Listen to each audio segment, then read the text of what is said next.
La main dans le bac, c'est un dispositif qui permet d'identifier les déterminants au choix des consommateurs, liés notamment au label et certification de qualité des produits horticoles. Donc là ici vous avez un ensemble de plantes qui sont marquées par différents labels et signes de qualité.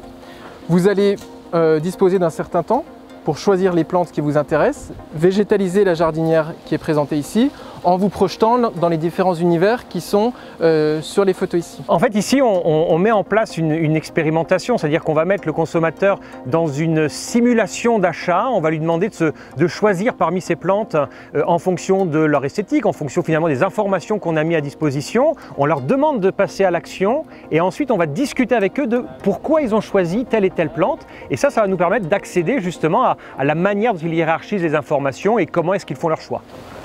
Du coup on en prend une orange. Donc, du coup tu veux celle-ci, elle est Fleur de France plus des produits en France. C'est un dispositif immersif dans la mesure où les participants sont totalement immergés dans situation comme s'ils se trouvaient sur un point de vente. Bon alors comme je vous expliquais, maintenant j'ai un questionnaire, je vais vous poser quelques questions. Donc vous avez pris un certain nombre de plantes agriculture biologique. Est-ce que vous pouvez me dire pour vous qu'est-ce qu'il y a derrière les plantes qui sont certifiées agriculture biologique?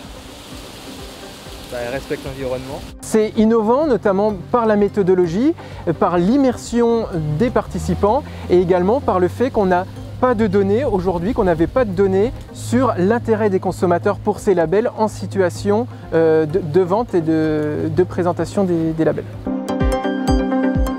Alors ces données les intéressent à plusieurs niveaux. La première, c'est collaborer à l'écriture et la pertinence d'un cahier des charges pour par exemple un label rouge, savoir s'il est plus pertinent de participer à un géranium label rouge ou à une plante aromatique agriculture biologique. Ça c'est le premier niveau. Et le deuxième niveau, ça va leur permettre aussi de savoir et de référencer la meilleure gamme possible par rapport aux attentes des consommateurs en termes de certification et de produits certifiés ou labellisés. Il faut savoir que s'engager dans un label ou certification, c'est coûteux, c'est un investissement en termes d'humains, de financement bien évidemment et de temps. Il est donc important qu'ils aient des données qui leur permettent de les aider à faire des choix et des arbitrages en termes de labels et certifications. L'avenir de la main dans le bac, c'est de démultiplier le dispositif dans différents sites pour collecter un maximum de données, qu'on soit le plus représentatif possible. Ça nous intéresse pour pouvoir communiquer sur les labels et signes de qualité et mieux cibler les consommateurs.